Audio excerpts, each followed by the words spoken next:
Hello, everyone. I am Corey Andrew, and welcome to Motivational Mondays. I am thrilled today to be joined by Adolfo Gomez Sanchez. I tried to make sure my pronunciation was authentic. He's the founder and chief passion officer of Gold Results. His experience in driving optimal performance has made him a sought-after consultant for multinational corporations, professional athletes, and even Grammy-nominated artists. And you all know that I am actually a member of the Grammys organization, voting member, I might add. Now, Adolfo's work has been backed up by over 3 decades of experience and a background in scientific research on performance. So I'm looking forward to talking to him today. Adolfo, welcome to Motivational Mondays.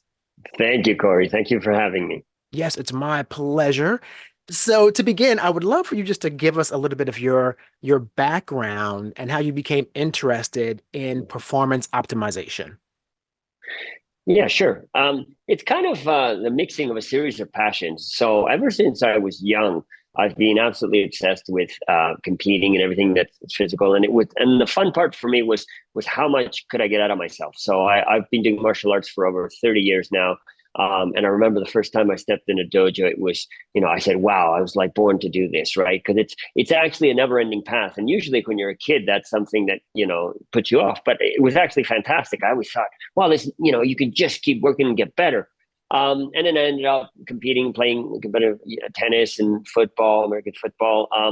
And and so it was always around, what drives people? How do people the best perform, and what do they do to get there? And Mhm. as you'll see later, I mean, the research shows that talent is great, but it's actually a myth, right? Yeah. It's really about it's a science around how you can develop skill.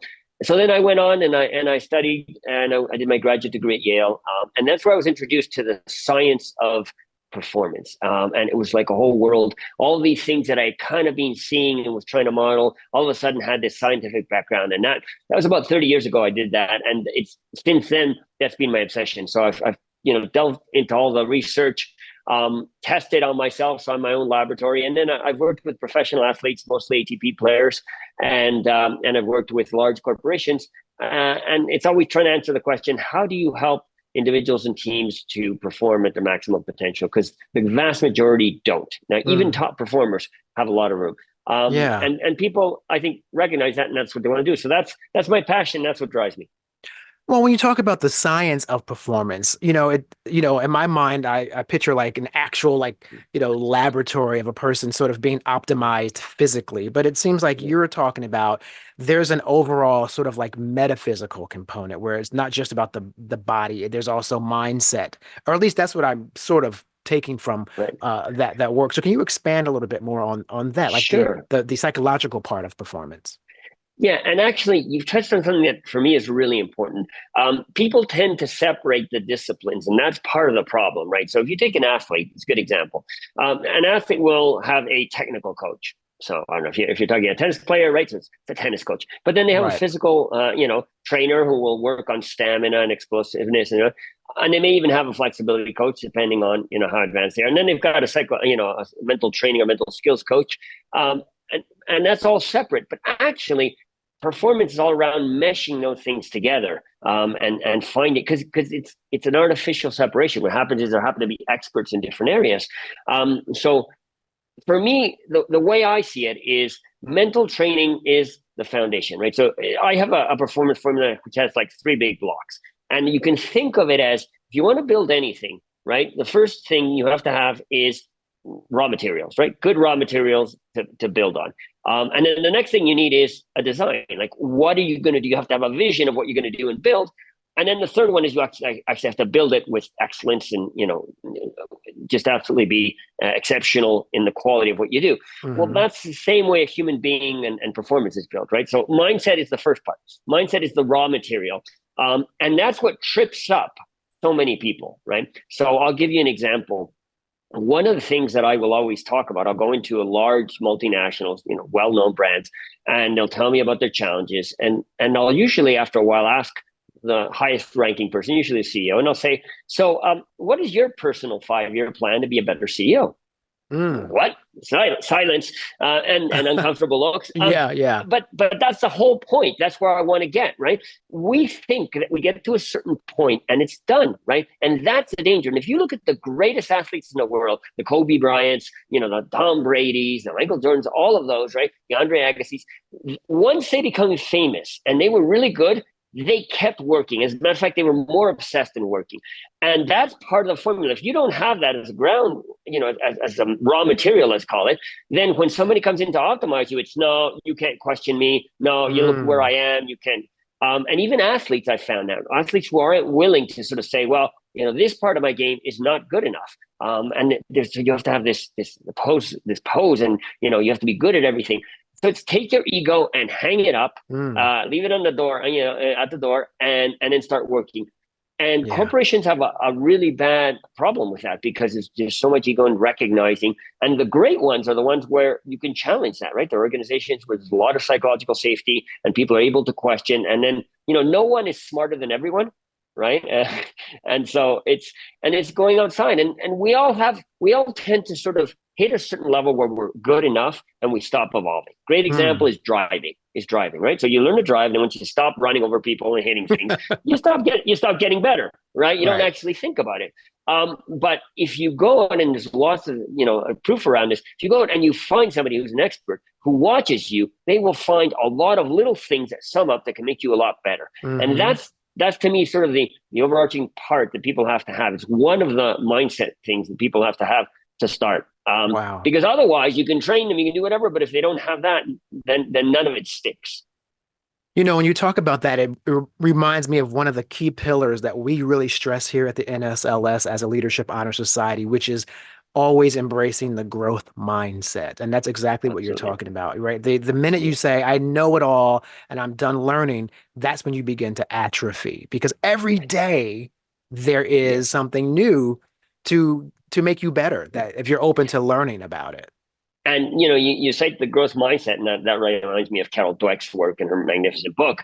And the big point with the growth mindset is how you then give meaning to everything, right? So if you have a growth mindset, a struggle is not a failure. It's not a failing grade. A struggle is it's data, right? It's an Hmm. opportunity to get better. And that's where top performers really become elite and separate from the pack. If they go out and they fail more, right? They look for more. Because let's face it, nothing great can be done in a week or a year, or you don't become a concert violinist in a week. You don't Right. become an NBA superstar in a month, right? It's naive. Yet we live in a hack-driven society where people want to be good like that, and they feel they have to sort of, oh, I've been doing this for a year, I have to stop. Like, no, right? You should, when I did martial arts and I went off to study in Japan, when a master said to me, when you get to your black belt, that is the beginning. That's where you have some fundamentals and you can start to learn. And Mm. you really become a master when you've worn out that black belt so much that it becomes white again. And you're back to the beginning and you realize you know nothing and you just want to learn. And I Yeah. think that's the attitude that great performers, be it in business, be it wherever, they're always striving for. Yeah. And it's amazing too, because the very first interview that I conducted when I took over the host of this podcast, and maybe going on 3 years ago now, was an Olympic athlete. She was heading to the Tokyo Games at that time, and her name is Raven Saunders, and she had been 19 years old at the time of the Rio Games, and she was a high school star, found herself in the Olympics at 19. She was a big star in her town, so to speak, but she was not mentally prepared for this high of being a celebrated athlete and then coming back home to her small town without the fanfare, and then how to adjust to that. And she had a lot of unresolved personal traumas that she had never dealt with. And she ended up trying to commit suicide at this time Oh, after she got back home. It was really a deep story, but it was at that point that she began to realize this, and she was hospitalized and dealt with her issues. And her goal was to come back stronger, but this time with the mental part intact, which she did. And then a few years later, she qualified for the Olympics in Tokyo. She won the silver, and she got the Nike campaign and all these great things. But it did not happen until her mental was aligned with her physical ability. And so yeah. it's amazing to have this conversation with you, because that's really where my conversations here began on this podcast. with athletes in That's that very thing. exactly right. And you know what I was just hearing when you said that was until she recognized she had weaknesses and was willing to face them, she couldn't get better. Right. I mean, Hmm. that's in essence what we were talking about. And you know, it's about the me. I talk a lot about top performers are masters of meaning, right? Nothing means anything except the meaning you give it, right? So Mm. you're feeling scared or you're feeling uncomfortable, you're feeling insecure. And if you hide that, it just grows, grows, and eats you, right? Top performers will go and say, well, what does this mean? Well, it means it matters to me. It means, you know, maybe I don't feel comfortable in my preparation. And then you can manage it. And that's one of the things that I work a lot with players. Even, you know, if you think in a match, right? So one story I love to tell is I had this one player, great player, top 20, you know, really talented. And the guy then one day confides in me. He just has this anxiety that when he's got a break serve in a break point in his favor, he gets nervous. And I say, well, it should be the other guy who gets nervous, right? And then through the conversation, you see this whole story he was telling himself about what it meant if he didn't convert that, right? Mm. And then that allowed me to go and say, well, do you realize what the best in the world, I mean, the Djokovic and the Nadal, the Federers do? They convert maybe 30% of breakpoint. I don't believe that. Yeah, let's go. Let's look at the data. We looked at it, and it just changed his outlook, right? So if you're willing to face your things, then you can start to give it a different story. Hmm. And we, you know, we're driven to be coherent with who we think we are and what we believe, right? Yeah. Otherwise, you suffer cognitive dissonance, right? You're doing something that's not coherent with who you think you are. So the Mm. stories you tell yourself and what you believe are really important. And you know, the scary part is most of that, you know, you think of an athlete, you were talking about 19-year-old athlete. She's been training since she was 8, 10, Yeah. 6, Yeah. right? Didn't have the capacity, the cognitive capacity to filter a lot of the messages she's gotten, right? So and interpret them properly. So she's made some, you know, scenarios and some beliefs which are absolutely false and really, really harmful, right? And Yeah. that's why it's so important that we all have to do that. I mean, we all have that problem, that Yeah. challenge.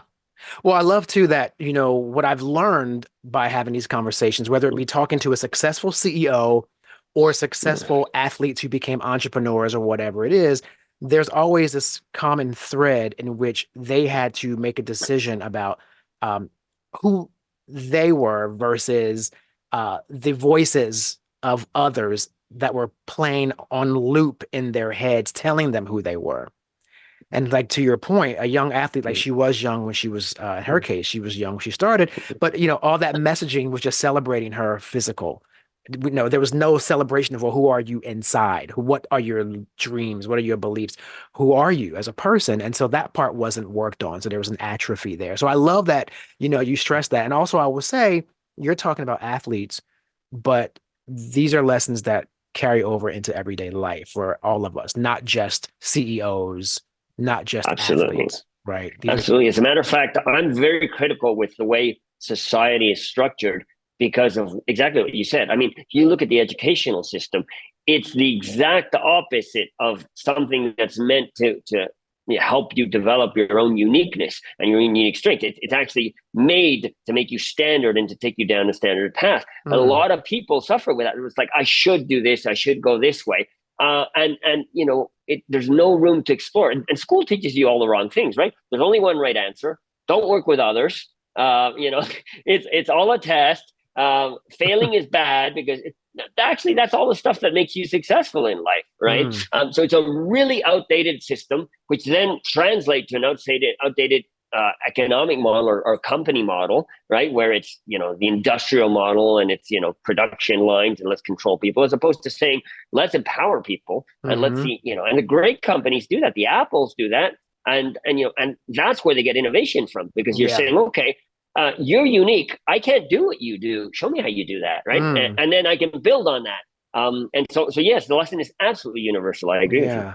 Well, and I don't want to get too political, but of course, you said you were in Europe, but here in the US, there is a very significant movement, it seems, in some aspects of our society where they are doing away with diversity programs, and it's become a bad thing to be inclusive, and there's a sort of like Mm, reverse psychology of like by creating yeah, diversity programs you are in turn discriminating against others, which is absurd. But yeah, um yeah, but you raise a great point. The contribution of all of us is what makes us greater. If everyone doesn't have a seat at the table's always going to be one-sided. And I can't believe, quite honestly, in 2024, we're still trying to make that argument. And some, like, have we learned nothing? The history books are full of examples of yeah. why. Yeah. Yeah, exactly. And the funny part about it is we have a saying here in Spain. It's when people say that, we say, well, it's called ignorance, and you solve it by traveling, right? Mm, Travel, see other cultures, see other people, and you all of a sudden realize how big the world is, right? So, let's say cultural or race diversity, by definition, brings with it cognitive diversity and hmm value diversity and vision. And that's where it's all really enriching, right? And if you look at companies where they hire people like they're all the same, it's like, why would you want to handicap yourself like that, Right. right? Yeah. Why don't you bring somebody who's got a different, which sometimes may not Yeah. work, but sometimes that out of the box, because it was like that Apple commercial, right? Back in, I don't remember when it Oh, was, but the in George, the 90s, right? the George Orwell, the 1984. No, the one with the crazy ones, right? Which would say because the ones who are crazy enough to think that they can change the world are Oh, the ones who do, right, right? right. And it's exactly that. And if you look at I don't remember who it was said, but all progress has come from unreasonable people, right? hmm Who did not follow the status quo. And Yes. and that's absolutely true. And that's true even in sports, right? The pressure, we were talking about young athletes, the pressure to be like somebody else. When somebody comes, all of a sudden a new player and has a different way of playing, and all of a sudden they say, "Oh wow, right? Nobody's ever done that. That won't work. That won't work." And then until they make it work, and then everybody wants to copy them, right? And I think what we need is, like I said, training in every sense, in sports, in business, in life, that says, "Okay, well, who are you? What do you want to be?" And it's got to be the intersection of your unique skills and your interests, and who you are, because to be great at anything, again, you've got to spend a lot of time on it. To do that, hmm you have to be passionate about it, right? So Yeah. there's another discourse which is around, oh yeah, that's irresponsible. Follow your passion. Well, I mean, what do you want to do? Work 40 years in a job and then sort of look and go, gee, is that it? Which is what happens. That's why people have these midlife crises, right? Mm. Because it's like you make a decision and then 40 years later, you're not even the same person. And the company is all structured around the dirty word, the C word, right? Competence, right? We want people who are competent, which means you do the same thing you did 10 years ago, but don't step out of that, Right. right? Yeah. Whereas if you look at athletes, the whole idea behind training is you're supposed to be out of your comfort zone. That's how you grow. Plateauing is, seen improperly. Right. And Right. if you think about that, that's how you grow your people, right? And Yeah. when you do, that's where you get value, right? I mean, even if it's a selfish thing, that's where you'll become really competitive. If you've got great people who are always thinking out of the box. Yeah, that's so important too, because like it's funny when I think about athletes, and I've interviewed some really, more than the one I mentioned. It was about like an Olympic diver, for example, Greg Louganis was like, okay, well, I had mastered this flip or dive that nobody else could do, but I had to then top myself. I had to then go, what was my next thing versus just resting on those laurels, as they say. That's where we come into problem by being complacent. And I've been guilty of it too. I mean, a Yeah. lot of us are, right? It's it's easier to do that versus going, okay, now how do I go beyond that point? And so, I mean, gosh, we could talk about that forever. I mean, I think you're awesome. So I won't, I want to talk to you about your company as well. So Gold Sure. Results is your brand, Gold Yeah. Results. And it's sort of like a brand that has developed a methodology for this performance formula, and you Yeah. promote that to corporations and to individuals or athletes. So share a Yeah. little bit about how you formed, or why you formed the corporation Gold Results. Well, goal results came as a result of like I was saying about this passion, right? And I look back on my sporting career, which is obviously not Olympic level, or but I think of all the mistakes I made and just how I would have enjoyed and what I could have done if I had known what I knew now. And so every time I'm working with an athlete or I'm working with somebody in a corporate role, well, you can see them anxious, you can see them suffering, and I help them get over that. For me, that's a big win, right? I wish Hmm I had been able to enjoy it like that. And you were saying about becoming complacent. And the reason we become complacent is because there's so much pressure to take it up to the next level. as opposed to, now I'm going to take it up to the next level, and I may fail and whatever, but hey, I'm going to love the process, right? And it's so hard to get to that point. And if you look at corporations, people are, I find it really sad. People are really scared. I'll have CEOs say to me, how do I motivate my people? I say, look around you. You don't have to motivate them. They are motivated. The question is, how do you stop demotivating them? Right? Mm. How do you give them the opportunity to be everything they can be, or at least help them grow?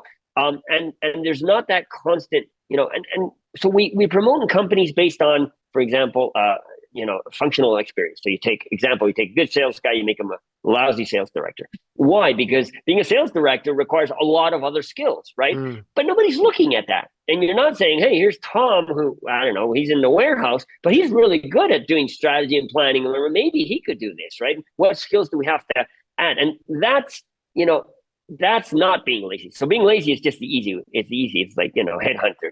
I want a sales director for an electrical company. Well, I'll go, steal one from the competition, right? That's lazy. Right? Innovation is about, what skills, what attributes, what core, abilities, and what unique insights, because cross-fertilization across industries and from different areas has been the source of a lot of great innovations. I mean, if you look at the hospital industry, right, they took the concept of checklists from the airline industry and they drove down infections after ERs, right? So you went outside and they could have said, oh, no, we're doctors. We're not going to look there. That would be embarrassing. But they go, where can I find something? And that's what great performers do. Where can I find something that give me that millimeter of improvement? Mm-hmm. And that's essentially what we do as a company, right? We go in and we help our clients. And the reason it's so complex is because each client is different, right? And we have an expression, we say, train movements, not muscles, right? And everything's sort of structured in silos, right? So it's finance, it's operations, it's whatever, right? But you actually need to kind of cross that. And that's where companies shoot themselves in the foot. Mm. That's one piece. And the other piece where companies really suffer, I find, is when they're trying to transform, right? So, which is great. You have this great PowerPoint and this great vision, right? But you're not taking into account what you need to take people on that journey. You have 20,000 employees, right? What does this mean for employee 600? I don't know, right? Well, you better, because if not, they're not going to understand. People don't need rules.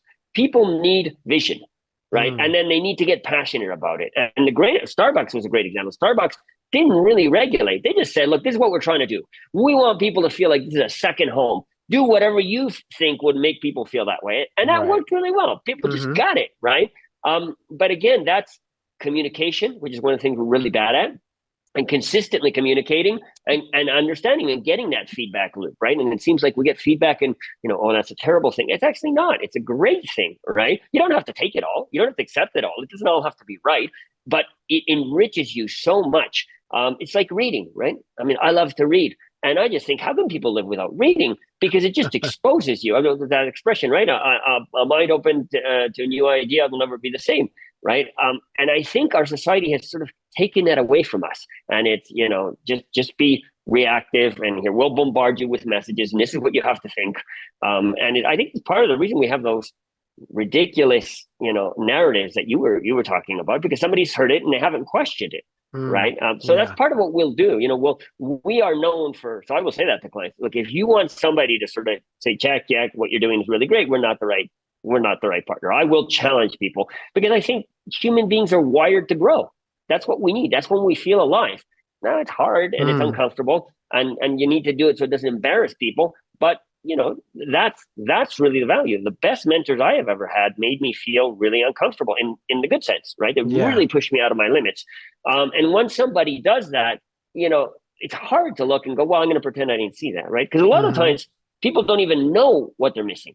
Right? Let me give you a good example, simple example, right? Again, I'm my own lab. So I've been doing martial arts for 30 years. I had an operation on my hip a couple of years ago, and I lost a lot of mobility. And so I was looking how to get that back. But I was unable to do that. I just didn't have the knowledge. So I found this dance teacher. Her name's Donna Flagg. She's in New York. Wonderful, brilliant woman. And she's a professional dance teacher. And I work with her. And she's just opened my eyes to stuff. You're not doing this. Do you realize you do this? I didn't even know I could do that, right? I didn't know my body was supposed to do that. This is normal, by the way. This is what should be normal. And when somebody comes in with fresh eyes, right, it just makes you sort of say, well, it just pushes your limits. Well, this is possible, right? I couldn't do it, so I thought it was impossible. No. You should be able to do that. So let's see how we can get you there, right? So I think that's really important. That's the kind of thing we do. And not, like I said, we're not for everybody, right? You have to really have a strong ambition and Hmm. really have a strong, confidence in yourself. But companies that do work with us do find exponential improvements, and athletes have gone up, 30, 40 points in the ranking, Wow. because you just open them up to stuff, and then they themselves make it I mean, just listening to you, I'm ready to go run a marathon, just so you know. I'm just like, I'm already like, whoa. No, but it's like happen. it's the inspiration that you have to get from others and from your fellow humans. And you tapped onto so much there. One point I want to bring up that you just mentioned is, and here and how it correlates, as I was saying, to real life, not just in a corporate structure, is surrounding yourself with people who are not going to tell you what you want to hear. It's that's friendships are the same way. Like I have really dear friends who we tell the truth to each other. Right. You did a little bit too much talking last night. You drank a little bit too much yesterday. That thing you said to Bob's wife, that wasn't cool. So whatever it is, Yeah. you have to have that support system who will keep you in check because that truth is what will help you grow. And you're right, I guess, with the corporations, a bullheaded CEO does not want to be told that he has room for improvement and that there's things he's doing wrong. And if they're not willing to listen, they don't grow. The company doesn't grow. It's just a disaster all around if they're not willing to take the advice or the ridicule or the Yeah. commentary or the criticism of others. That's a pitfall for disaster. I agree with you, and it's such a big issue now that the term psychological safety, and the reason for it, and I hear it a lot in sports, and I hear it a lot in business. It's people feeling comfortable being able to, and the word is not criticize, it's the challenge, right? Hmm. And people are really scared of doing that because they will have some kind of reproach, they will have some kind of negative effect, and that is the worst thing you can do for yourself, for your company, right? Or as an athlete, you get pissed off because they give you feedback. Great athletes, they love feedback. They look for it. And if you're not telling them how to improve, they get pissed off. They're like, I'm Yeah. going to find somebody who tells me how to improve. Because I don't care about looking good. I care Mm. about being the best I can be, right? Right, And a right. great CEO does that, right? I care about leaving a legacy because you leave, it's like a boat, right? You leave like a wake, you leave a Sure. path. And that Hmm. is not just the financial results, it's the people, it's the lives you've touched, and it's how they remember you, right? And if you've inspired them, and that's what you have to aspire as a CEO. I think it's Hmm. the long game, it's the infinite game, and again, everything is so short term focused. CEOs have quarterly results, athletes have a season, right? But the great ones have like a 10-year plan, right? You Mm. need a map, right? That's one of the things we have in our performance formula. Is you need a map because Tony Robbins said a phrase which I think is absolutely brilliant. He says, most people overestimate what they can do in a year and radically underestimate what they can do in 10 years. And Mm. that's absolutely right. If you work 10 years on something you're really passionate about, you can get to incredible levels. What happens is people start, they do 6 months, they do 3 months, whatever, they do a year, they quit. And so companies that survive is because people get past the 3, 4 year mark, right? Because you keep fighting, you keep finding a way to do it. And people get it wrong. Look at Jeff Bezos, right? I mean, Amazon started off and it was not what it is today, right? They actually Right. had a wrong positioning. It was an online. Facebook had a wrong positioning. It was just university students, right? People have to pivot. And for some reason, we only see the success. So we think, oh yeah, mine's not Hmm. working. Well, pivot. You care about it. Find a way to make it. The technique may change, but the mission never changes. The Yeah. passion never changes, right? And that's why I call myself Chief Passion Officer, not CEO, because that's what I tell my clients. That's your job. Your job, especially in a big company, you got 30,000 employees, your job is to create a mission so compelling and so full of passion, so clear and then enable people, like clear the path, enable people to help fulfill that in their own way. That's your job. If you think you have to do anything else, you're wrong, right? If you think you have to control people and you're wrong. And Mm. if you have to control people, you have the wrong people, right? Think about it, right? So Yeah. I love doing that to be like, oh, we trust our people. This is a standard one. It says, great. So do you track vacation days and expenses? Oh, well, yes, of course. Well, why? Just tell them, hey, as if it were your company, do whatever you want. Well, no. Then what? Right? Then you don't trust people. So be honest about it. You were talking about radical candor, right? That's another one of our values. Say things straight out. You don't have to be mean about it, right? Look, I just don't trust you, right? Okay, so yeah, you say that, and then that limits the relationship. And part of the problem is because people don't know how to talk about and give feedback, right? They don't talk about behaviors. They talk about intentions or essence, right? So you did that because, well, what the hell do you know why I did things? You have no idea why I did things, right? Why don't we start and say, look, I'm sure you had a great intention, but it made me feel this way, right? Right. Because we all have different rules, right? So the golden rule is great in intention, but it's actually lousy advice. I don't want to offend anybody by that, but it's treat others like you would like to be treated, right? Actually, no, because you may have a different series of criteria of what respect or love or whatever means to you than I do, right? Mm-hmm. And I'll put an Yeah. example. Let's think of a couple, right? You got a couple, and your partner says that if you love me, when I'm sad, you need to leave me space because I need to breathe. I need to go for a walk, right?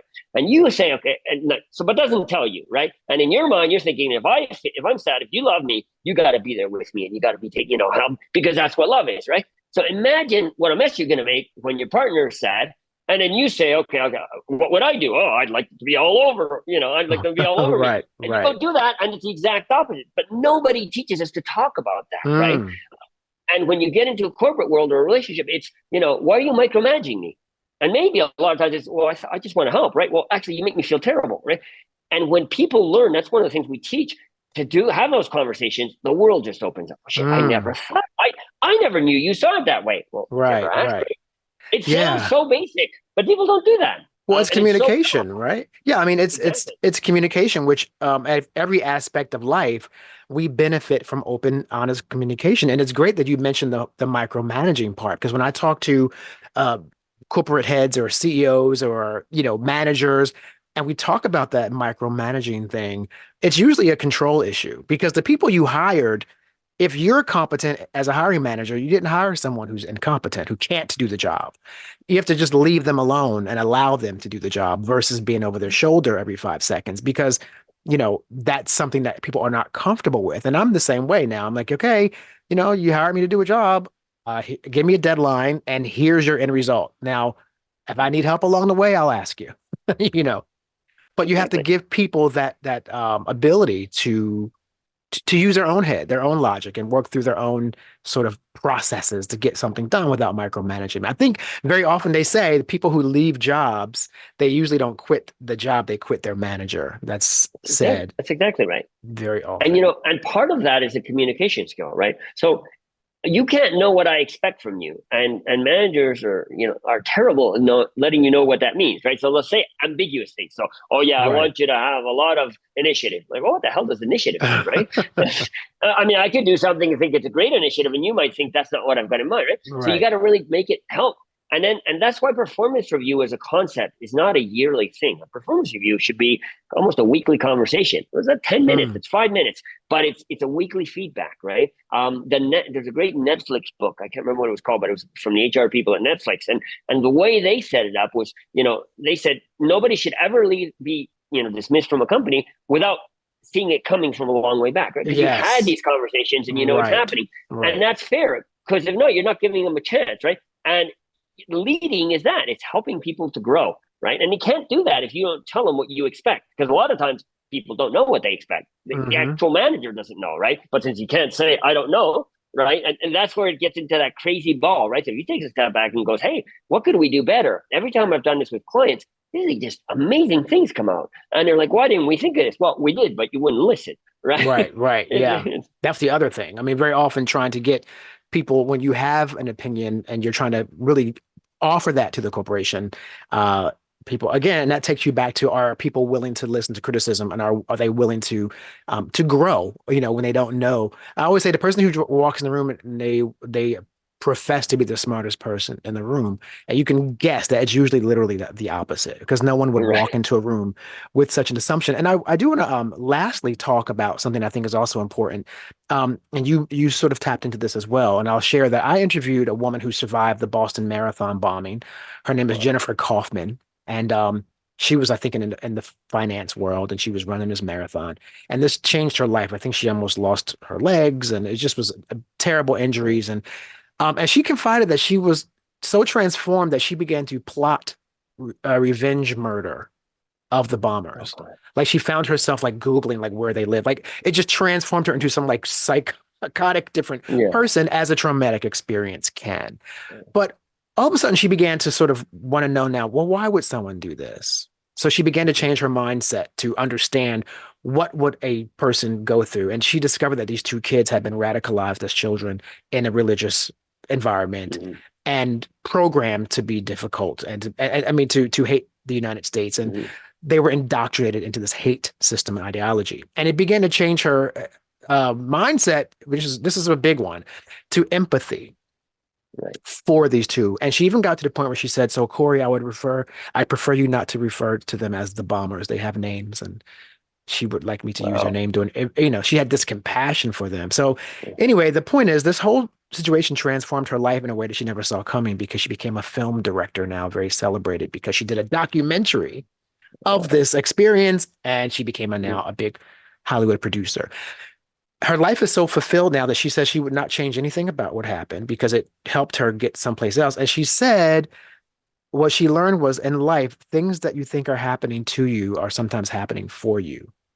That's absolutely right. Now, that's the extreme where she almost lost her legs. But I brought that story up to talk about people getting stuck when they Mm-hmm. have an adverse situation, stuck in adversity, something they're traumatized by. And I know in your work, you have to help people kind of get beyond those times when they feel stuck. So how do you motivate someone who's been through, I mean, that was the extreme I just gave you, Right. but how do you motivate people who have had a devastation situation or they just feel like they can't get ahead? And how do you make them feel there's optimism still and hope to overcome that and still be successful? That's a huge, great question. It's a huge one. So, Take your so I time. think I think there's a couple of pieces in there. So one is around, and this Jennifer, I think was her name, is Jennifer, an yes. exceptional human being. Because what she's done is she's been able to go through something and use it to grow, as opposed to because you choose the meaning you give to things and how it changes you, right? And then that marks your whole life. So she could be hiding in bushes now trying to find these bombers, but Right. instead she's doing something with a great value, right? I have a friend who's just you can Google him. His name is Toñejo Rodriguez, and he lives in Miami. He's a former professional motorcycle and quad driver, and then about 20, 30 years ago, he broke his back, Hmm. and he's in a wheelchair. And when he's in the hospital, it's interesting because it's very similar. He looks at the doctor and he says, I've been thinking since I can't use my legs to stay on a motorcycle, I'm going to start racing jet skis. Right? Because what I love to do is just race, and I'm going to anything that. And the doctor says, "Are you crazy?" He says, "No, no, I really thought about it, right?" I mean, and everybody told me he was crazy. And he got out and he did it. He started racing jet skis. He won the Iberian Championships, right? Hmm. Absolutely, right? Wow. It's not, not a handicap, but absolutely. And when he wins, he calls his dad, and he goes to the World Championships. So he does the pole position. He calls his dad, and his dad says, "That's amazing. How many disabled people were there?" And he said, "None." He says, "I'm the same guy. I'm just sitting down. I'm the same guy." Yeah, yeah, yeah. So it's all, what you were saying. Oh, how could this happen to me? Well, this happened to me, and I had something to do with it, or I could have made other decisions. But I now have to say, how can I leverage this? And he's just an incredible force, incredible human being. So I think that's one piece. And Hmm. the other thing, when people get stuck, and it's a lot less dramatic than Toñejo or Jennifer, would be to help them to understand why they're doing stuff. So Keegan Leahy, these two psychologists, have this great thing around they call hidden commitments, right? So we all have these hidden things that we defend certain, or we have certain traits because that has been useful for us in the past, right? So so the micromanager is usually somebody who early in his career got beat up if he didn't have all the details. So now he gets into everything, but it's totally maladapted. It's 20 years later, you don't need to do that, right? Right. Or the person who tries to appease people or apologizes a lot, has some trauma because as a child they were in a situation where they Mm. felt they always had to put their head down. So we have these hidden commitments, and it's why change is so difficult because we don't realize them, right? So I had one player, so it worked with him, and he would, when it was a tight game, he would actually tank. He would try and lose the match, and we Mm. couldn't get it. Why? Right? You're so talented. Why? And then going around, we finally got to the point where it's if I lose because and I try if I try and I lose, well, I'm a loser. But if I don't try, I'm just a spoiled brat. Wow. Right? And then when Wow. as he said it, he looked and said, "Wow, that sounds terrible, doesn't it?" Right? And he said, "Yeah." And then he's like, and then we just, were able to run him through. Well, what would happen if you did try and then you see, you realize you're telling yourself a story, you're holding on to something that isn't true, right? But we Mm-hmm. do that so often, and we believe that so often. I'm not the type of person. I'm not worthy. And again, a lot of that comes from programming from your environment, your parents, your Yes. right. That's why it's so Mm-hmm. important. So they say, you're not responsible for having messed you up, but you are responsible for cleaning yourself up, right? And we all have our traumas, and we've been through rough things. And I've had moments where I thought, God, I can't, how will I make it through? And I Mm. look back on those, and I think that makes me more credible when I'm helping my clients go through that. I say, look, I Yeah. know what it's like to think you can't breathe. I really, really, really know what that's like. And so now I can tell you, you do get out of it, right? And here's some techniques to do it. So I think it's about, always thinking, life is wonderful. I mean, it's a gift, right? So, don't throw it away. And secondly, it's what meaning can I give?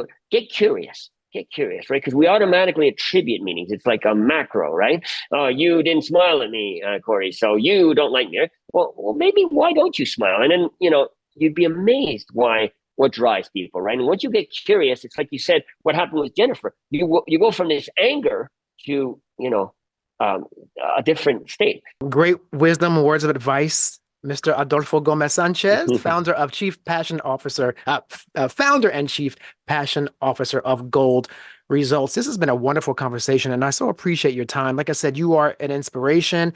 The wisdom you're sharing is inspirational, and I know that our community will benefit from hearing and watching. So thank you so much for being here today on Motivational Mondays. Well, thank you for having me, Corey. It's a pleasure, and glad to come back anytime you want.